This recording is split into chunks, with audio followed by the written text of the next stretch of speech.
The summer heat enveloped Springfield, Missouri, turning the air into a thick haze. Meredith McLaughlin checked the guest room for the third time. Fresh lavender-scented linens, a bouquet of wildflowers on the bedside table, new towels in the bathroom. Everything had to be perfect for Sage. The McLaughlin house, a Victorian mansion in an upscale section of town, was being prepared for the arrival of a young guest. Meredith hadn't seen her niece in almost a year, not since she'd enrolled in a private boarding school in Vermont. At times she found herself thinking that taking care of Sage helped her deal with her longing for her younger sister, who died 5 years ago in a car accident. "Honey, have you seen my glasses?" Torrance's voice came from the study. Meredith smiled. Her husband, despite his success in the construction business, was surprisingly absent-minded in the home. "On the living room table where you always leave them," she echoed, heading down the stairs. The sound of a cab pulling up made her heart beat faster. Meredith hurried to the front door. Standing in the driveway was Sage, a tall, slender girl with a mop of copper-red hair gathered into a casual bun. She seemed almost weightless in her light summer dress. "Aunt Meredith!" Sage rushed to her, scenting her with the scent of jasmine and youth. Meredith hugged her niece tightly, feeling a lump come up to her throat. God, she looked just like Catherine, the same green eyes, the same freckles on her nose, the same radiant smile. "How you've grown, sweetheart." Meredith pulled back, scrutinizing her niece. "Torrance, Sage is here." Torrance appeared in the doorway, wiping his hands with a handkerchief, apparently fiddling with his favorite collection of antique clocks again. His gaze slid over Sage's figure, lingering a little longer than it should have. "Welcome home, babe," he smiled. "Let me look at you, all grown up now." Sage blushed slightly under his scrutinizing gaze. "Hello, Uncle Torrance. Come on, I'll show you your room." Meredith took her niece under her arm. "You must be tired from the road? I made your favorite lemon pie." As they walked up the stairs, Meredith didn't notice Torrance escorting them with a long, thoughtful look. If she'd turned around, she would have seen the change in his face, the shadow on his usually good-natured features. The evening passed in leisurely conversation. Sage talked about boarding school, about her new friends, about her plans to go to art college. Torrance listened intently, at times asking unexpectedly personal questions about her relationships with boys, about parties, about how she spent her free time. "Torrance, don't embarrass the child," Meredith rebuked him gently. "I'm not a child anymore, Aunt Mer," Sage objected quietly, and there was an unfamiliar adult note in her voice. Later, as she tucked herself into bed, Meredith thought about how nice it was that Sage would be spending the whole summer with them. Maybe her presence would revitalize her and Torrance's faltering relationship. Her husband had become more withdrawn lately, often staying late at work and locking himself in his study with his watch in the evenings. She had no way of knowing that this same evening Torrance had stood at the window of his study for a long time, gazing at the lighted window of Sage's room, where a graceful silhouette flickered. His fingers absent-mindedly stroked the antique pocket watch, a gift from his father, as if seeking in this familiar gesture relief from new and troubling thoughts. The first 2 weeks after Sage's arrival flew by. Meredith spent long hours in her home office working on her monograph on the influence of Victorian literature on modern prose. Sage often sat in the garden with a sketchbook, and Torrance began to work from home more and more often. "You've got talent," he said one day, silently approaching Sage from behind. The girl flinched, hastily covering her sketches with her hand. "Don't be shy. I know a little about art." Torrance leaned closer, his breath touching her neck.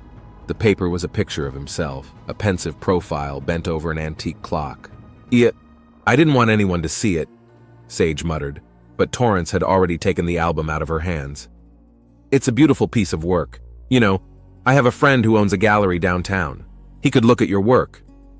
The next day, Torrance gave her a set of professional pencils.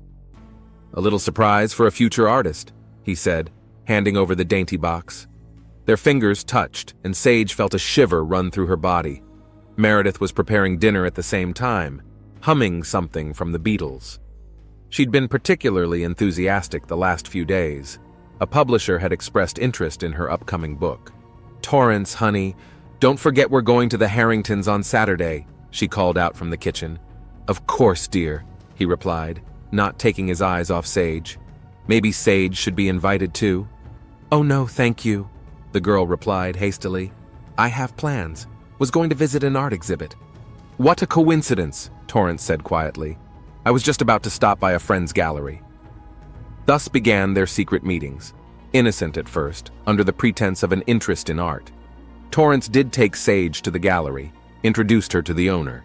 But afterward they went not home, but to a small cafe on the outskirts of town. No one can know, he said, covering her palm with his. Meredith wouldn't understand. She's too conservative. Sage nodded, feeling her heart pounding somewhere in her throat. She knew it was wrong, but the attention of a mature, successful man turned her head more than any wine. Torrance started texting her late at night. Can't sleep? Thinking about your drawings. And you. Sage replied almost immediately, forgetting caution. They created a secret chat room on one of the messengers where they could communicate freely. The gifts became more and more expensive. First, an exquisite silver bracelet. I saw it and thought of you. Then a silk scarf. It emphasizes the color of your eyes. Then a small gold watch on a chain, so that you would always remember our time. Meredith didn't notice anything. She was too absorbed in her work, happy that her husband and niece were getting along well. When Torrance offered to show Sage around town, she was only glad. It's so good of you to make time for her. I'm so embarrassed I'm completely buried in my books. Their kiss happened in mid-July, in the semi-darkness of the gallery after closing time. Torrance pressed Sage against the wall, burying his fingers in her copper hair.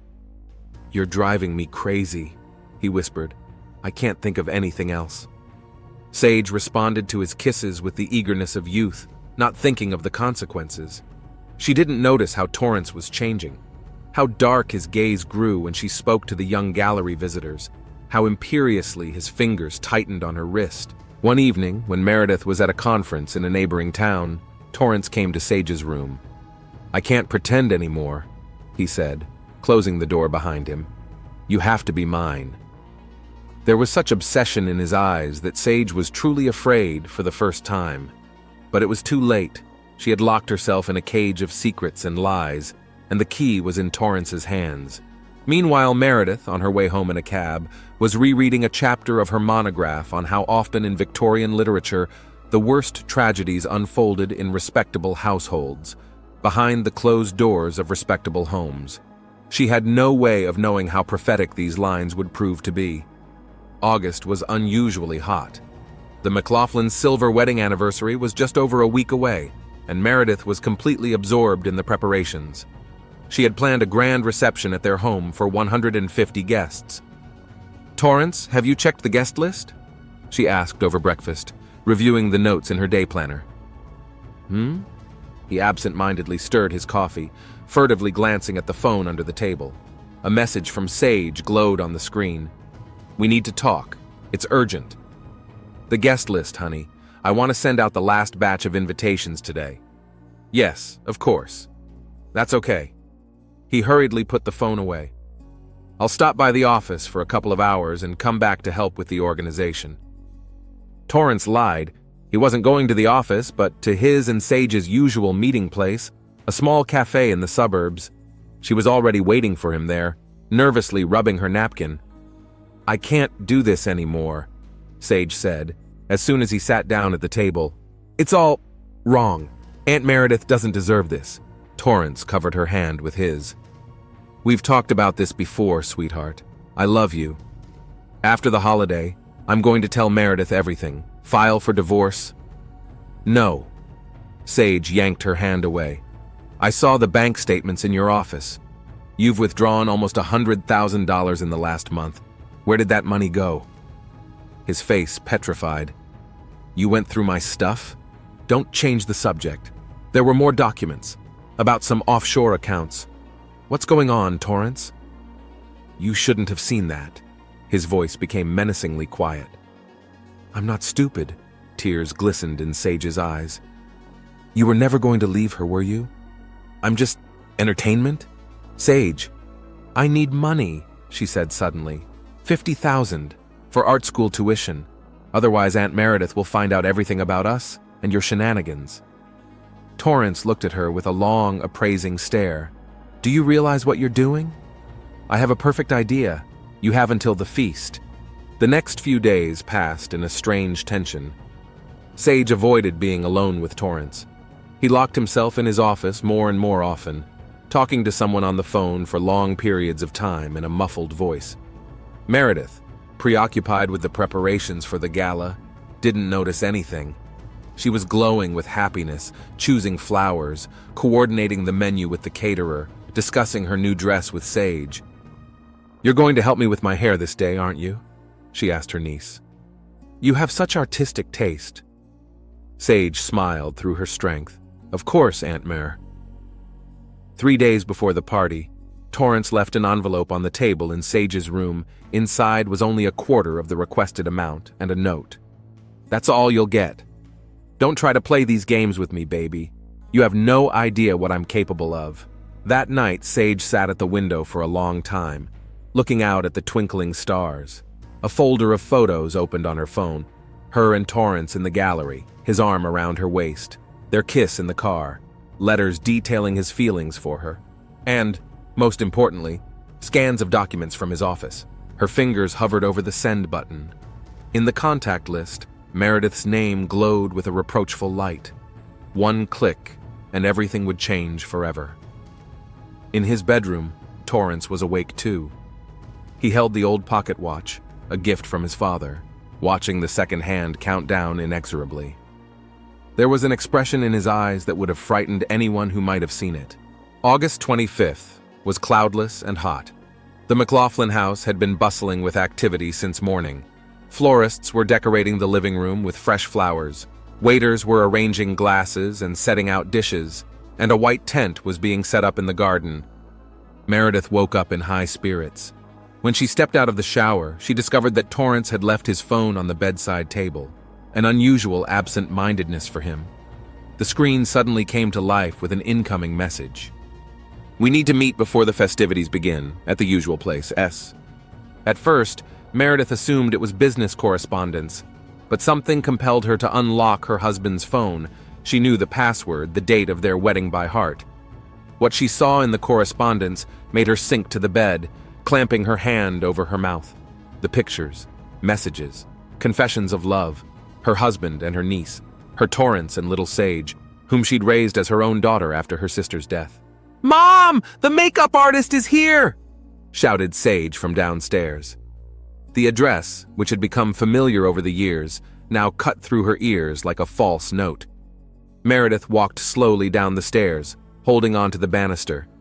Sage stood in front of the hall mirror, fixing her hair, 17 years old.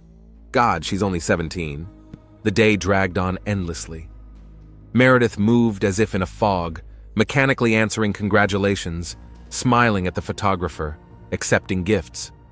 She saw Torrance and Sage studiously avoiding each other, exchanging quick glances, thinking no one noticed. By 6 o'clock in the evening, the garden was filled with guests. Over 100 people had gathered to celebrate the silver wedding of the McLaughlin couple. Torrance, in an immaculate gray suit, was giving a welcoming speech. 25 years ago, I met the woman of my dreams. Meredith rose from her seat, the champagne glass shaking in her hand. Tell them! Her voice came out unexpectedly loud. The music had subsided. Tell them about the woman of your dreams, Torrance.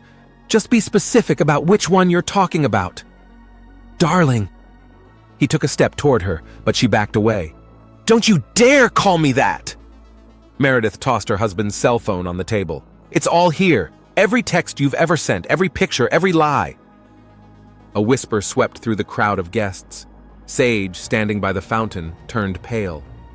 Meredith, let's talk privately. Torrance's voice sounded strained. Alone?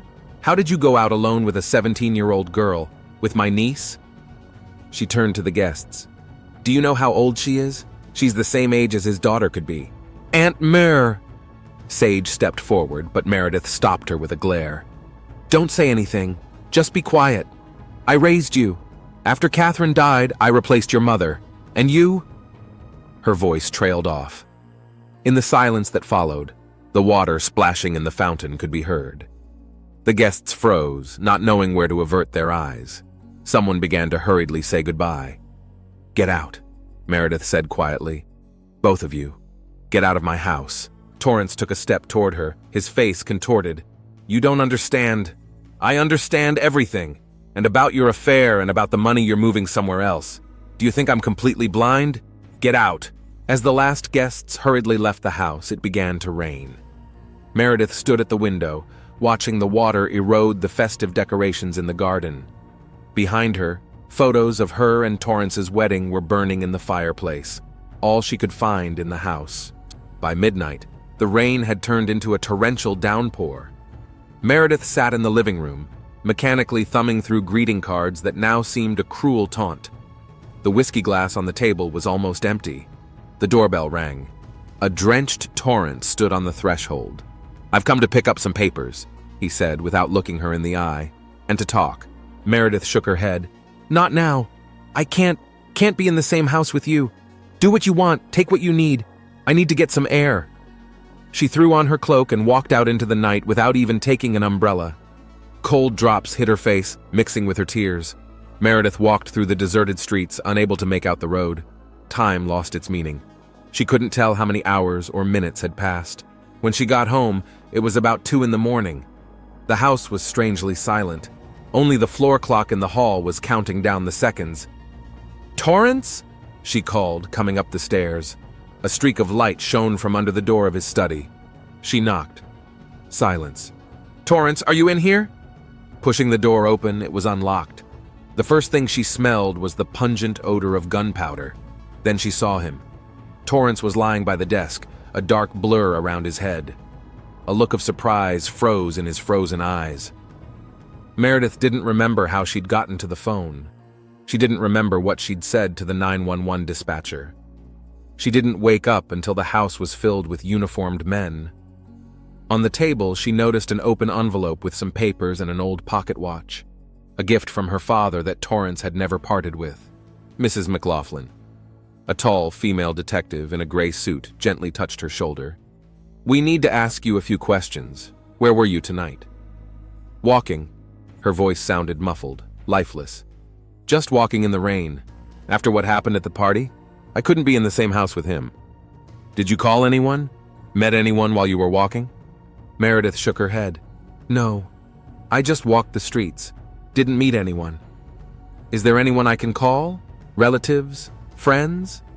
Meredith shook her head again. The only close person she had left, Sage, was the last person she wanted to see right now. The thunderstorm outside the window intensified. Lightning bolts illuminated the office, turning the crime scene into an ominous picture. Somewhere downstairs, forensic scientists were photographing footprints in the carpet, collecting evidence, taking prints. 25 years of marriage ended not with a silver wedding, but with the silvery glare of a gun muzzle in a stormy night. Detective Marcus Brody squatted next to the body, scrutinizing the blood spatter on the wall. Behind him, the flash of a forensic camera clicked on. "Shot fired at close range," pronounced the medical examiner, Dr. Morris. "Preliminary, about 2 o'clock in the morning. Bullet struck the right temple. Death was instantaneous." Esther Price, Brody's partner, was making notes in her notebook. "Weapon? Judging from the wound, it's a .38 caliber. Gun found here on the floor. Registered in the victim's name." Brody walked slowly around the office. Expensive mahogany furniture, a collection of antique clocks on the shelves, a safe in the corner. Nothing had been touched. Didn't look like a robbery. "What do we know about the family?" he asked, looking at the photograph on the table. Torrance McLaughlin and his wife, taken about 3 years ago. "Marriage is 25 years. Celebrated a silver wedding anniversary today." Price flipped to a page of the notebook. But the celebration ended in scandal. Mrs. McLaughlin publicly accused her husband of having an affair with their 17-year-old niece. Brody whistled. "A niece? Now that's a twist. Where's the girl now?" "Uniforms are looking for her. Ran away from home after a scandal. Her name's Sage Coleman. Been living with the McLaughlins for the last 5 years since her mother died." A young officer entered the room. "Detective, the housekeeper is here." Says she's been cleaning her office regularly.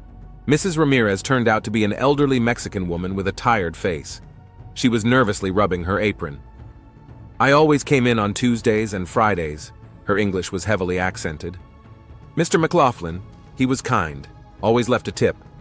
Have you noticed anything unusual lately? He started working from home more often. And this girl, Sage, she used to come into the office a lot. Sometimes they'd lock themselves in. I thought he was helping her with her studies. Brody glanced over to Price. And Mrs. McLaughlin? She was writing a book, been sitting in the library downstairs all day. Outside the house, another team was canvassing the neighbors. An elderly couple across the street had seen Torrance come home around midnight. Then, about an hour later, someone ran out the back gate. It was dark, Mrs. Baker said, but the gate was feminine, and the hair was long. Back in the study, Brody turned his attention to the envelope on the desk. Inside were bank statements and some paperwork for offshore accounts. Looks like our construction magnate had secrets, he muttered. Price, check out his finances, and find me that girl, Sage. Something tells me she knows more than we realize. And the wife? She doesn't have an alibi. Walked in the rain, she says. No one saw her, won't confirm it. Brody tapped his chin thoughtfully with his pen.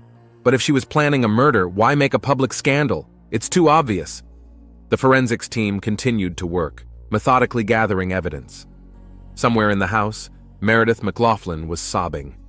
Outside the window, dawn was breaking, gray, rainy, as if nature was mourning another family tragedy in the sleepy town of Springfield. By noon, the rain had stopped. Meredith McLaughlin sat in the living room, clutching a cold cup of coffee. Across from her sat Detectives Brody and Price. Tell me about your niece, Price asked softly. Sage. She's my little sister Catherine's daughter. After the accident 5 years ago, we became her guardians. She was so lost then. Meredith fell silent, gathering her thoughts. Torrance insisted she live with us, said she needed a family. When did you notice a change in their relationship? I didn't. Not at all. Too busy with my monograph. Her voice trembled. You know what the worst part is? I trusted both of them. Totally. Meanwhile, upstairs, the forensics team had discovered a hiding place behind one of the paintings in the study. Inside was a stack of letters and a flash drive. Boss, take a look at this. The technician held out a small camera skillfully embedded in an antique clock on the wall to Brody. Looks like someone's been monitoring what's going on in the office. Check the tapes, Brody frowned, and bring me anything you find on the flash drive. Price, meanwhile, was studying the financial records of McLaughlin's company. Over $1 million disappeared from the company's accounts in the last month, cleared out through shell companies, and that's just what I've been able to trace. Blackmail? Brody suggested. Maybe the girl found out about the scam and decided to make some money. Or the other way around. He found out something about her, Price said thoughtfully. There are hints of some dirt in the letters.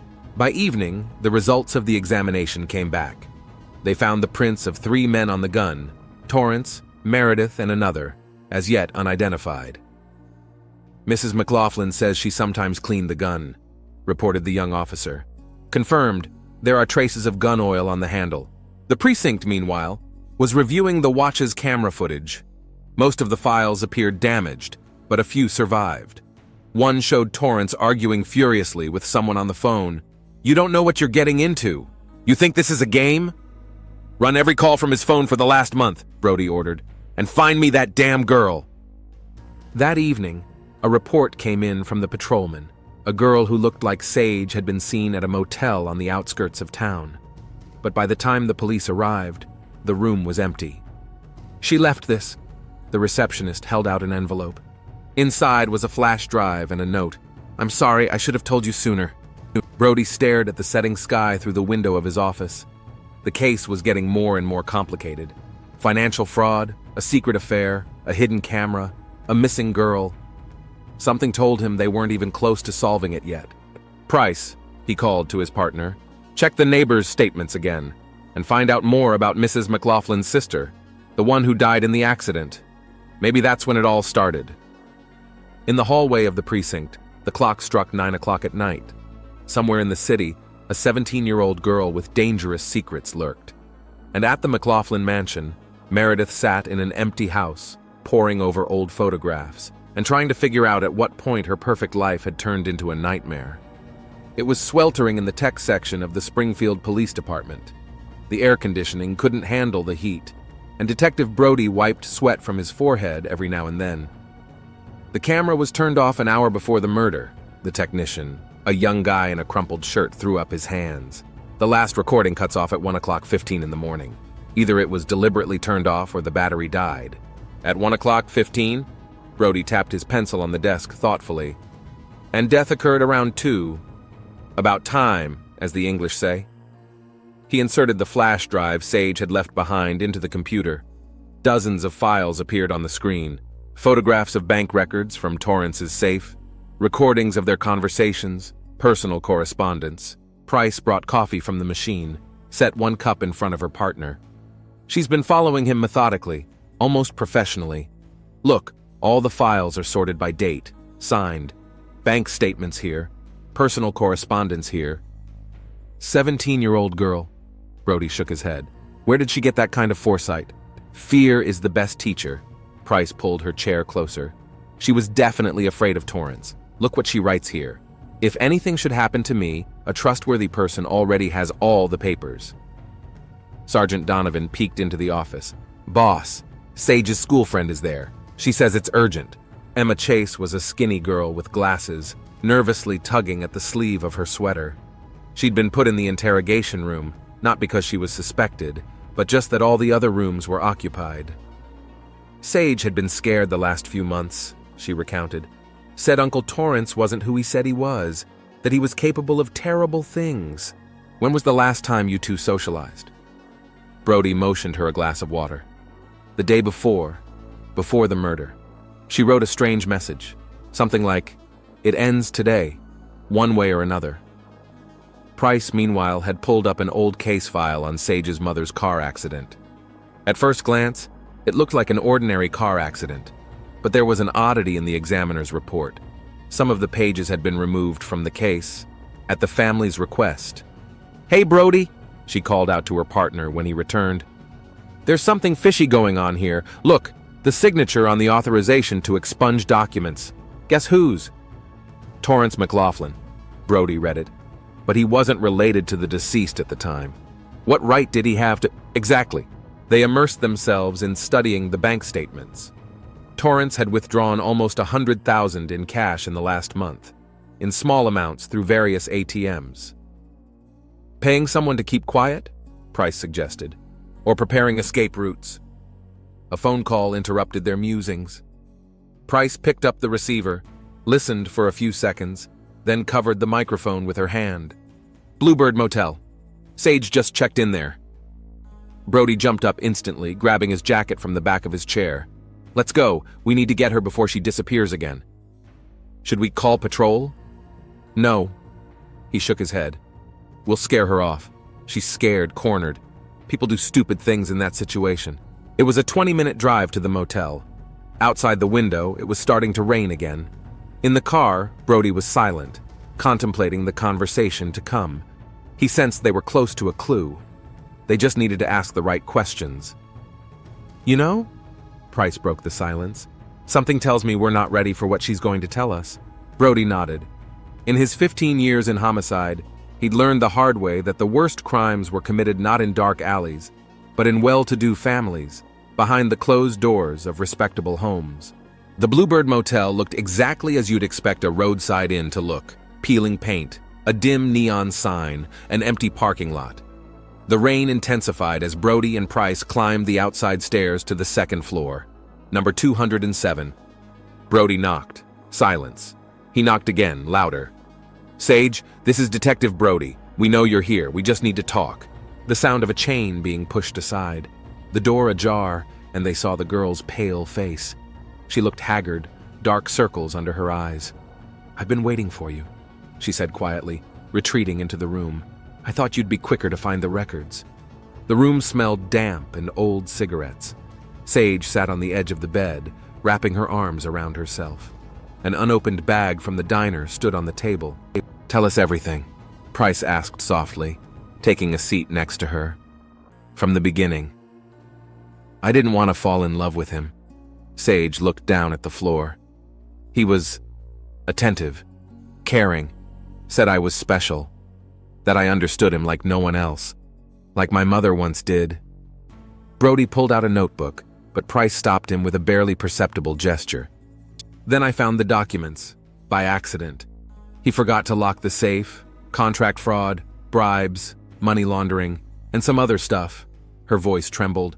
About Mom. About what exactly? Brody asked. He killed her, not with his own hands, paid some mechanic to fake an accident.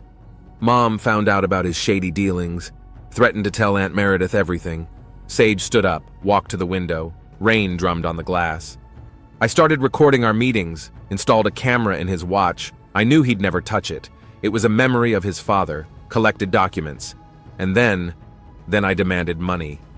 For what? Price pitched forward. Wanted to go away, far away, start a new life. But he laughed. He said no one would believe a 17-year-old girl, that they'd think I seduced him, that I was just like my mother, a corrupt bitch. Her hands clenched into fists. That night I went to get the money. He was in the study, drunk, angry about the scandal at the party. Started saying horrible things. About me, about my mom. And then I saw the gun in his desk drawer. Sage, Brody stood up. Do you realize that's a confession? She nodded. There's a recording on the flash drive. The camera didn't discharge all the way. I didn't plan to kill him, I swear. It's just, when he started talking about Mom, that she asked for it. There was a knock on the door. It was a technician from the precinct. Boss, we've reconstructed the tape. The last 2 minutes before the shooting. They all watched the short snippet on the laptop. Sage, shuddering, listened to her own scream. You killed her. Admit it. And Torrance's husky laugh.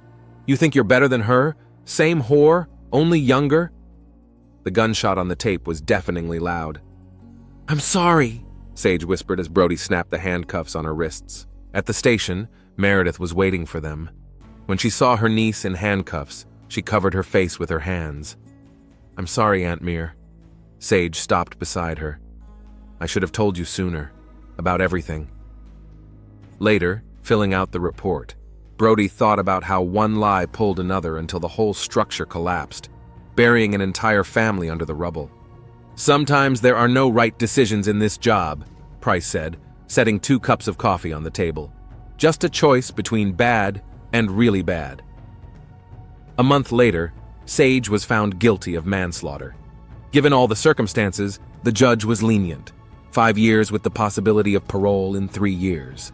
Meredith sold the house and moved to another town. They say she visits her niece every weekend. And Detectives Brody and Price have a new case. Because life goes on, even when the world seems to be falling apart. And someone has to solve other people's secrets, even if sometimes the truth brings more pain than comfort.